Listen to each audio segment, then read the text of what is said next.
Bob Phillips thinks he's getting in his car to go to a normal lunch.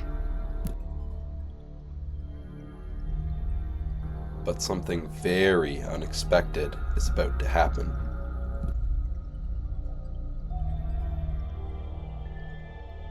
What Bob doesn't know is a silent killer is about to attack.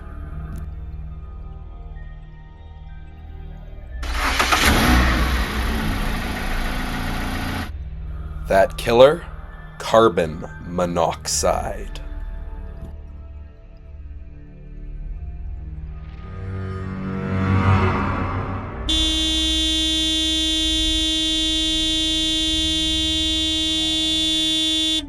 He was found unconscious and taken to the ER where we are now.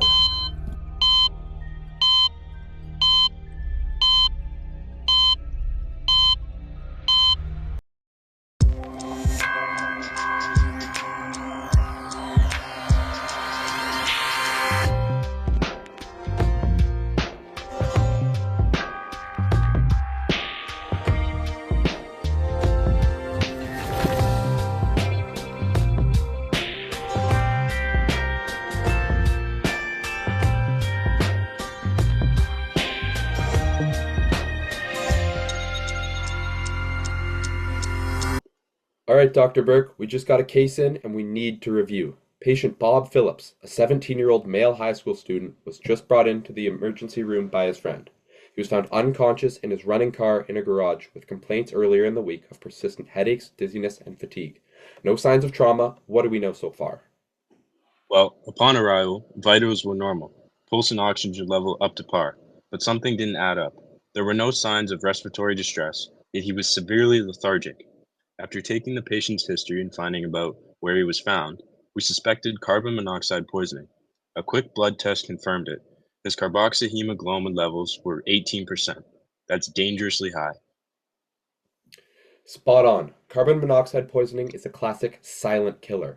It's colorless, odorless, and binds to hemoglobin with 200 times the affinity of oxygen, displacing oxygen and creating carboxyl hemoglobin.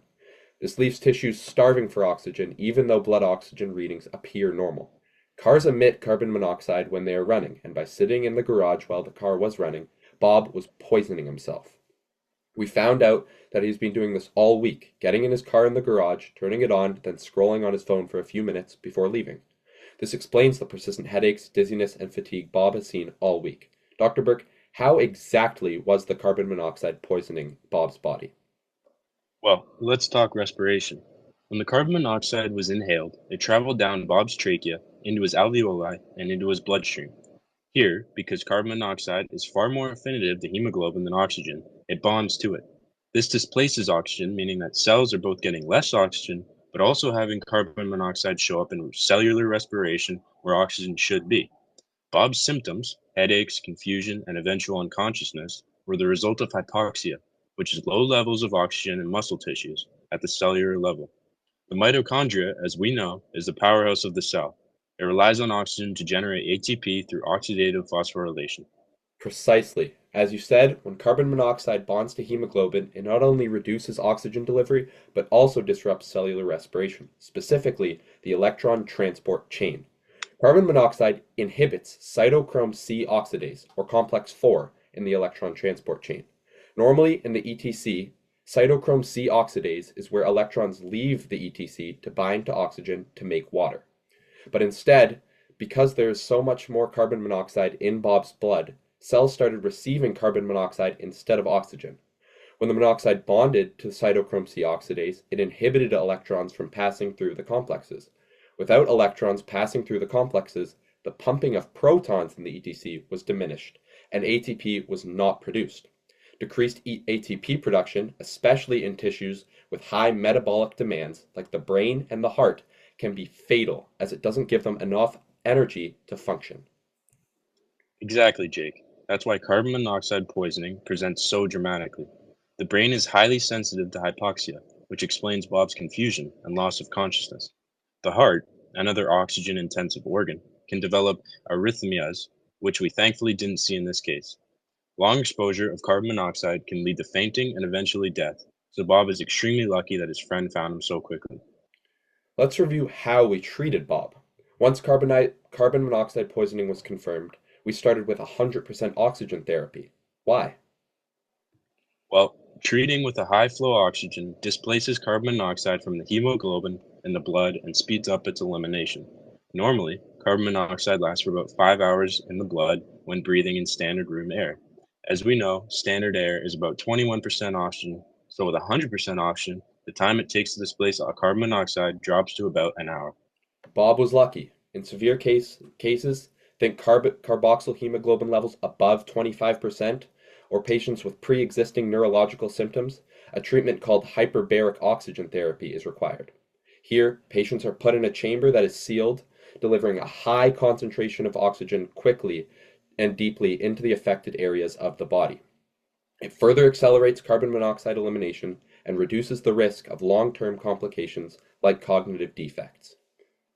Well, we considered this treatment for Bob due to his neurological symptoms, but his condition stabilized with high flow oxygen, and thankfully, his carboxyhemoglobin levels dropped rapidly.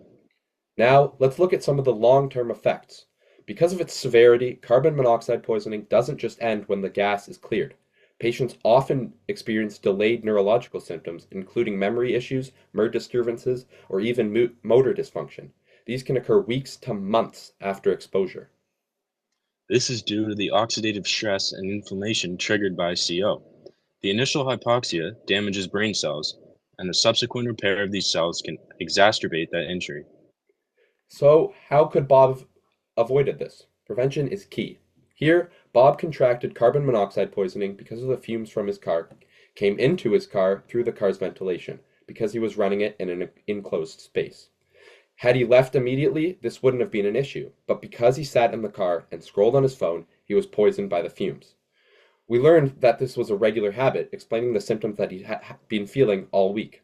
It's important that we use Bob's case as a lesson and spread awareness about this dangerous toxin.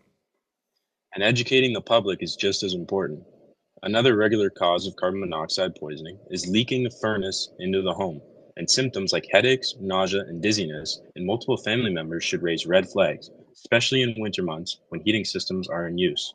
Carbon monoxide detectors should be installed in every home, especially near bedrooms and furnaces, and regular maintenance of heating systems is critical. Precisely. Car exhaust in enclosed spaces, poorly ventilated fireplaces, or even certain workplace environments can pose risks. It's important that we spread the word about cases like this, as the more people know, the less threat carbon monoxide poses. Awareness saves lives. Bob's case is a textbook example of the dangers of carbon monoxide. Thanks to timely intervention, he's recovering well, but not everyone is so fortunate. Carbon monoxide poisoning remains a leading cause of accidental poisoning worldwide. All right, Dr. Burke, that's all for this case. Thank you so much for this review. Bob's going to be okay. He made a great recovery, and we're going to be all fine. Thank you so much. Thank you.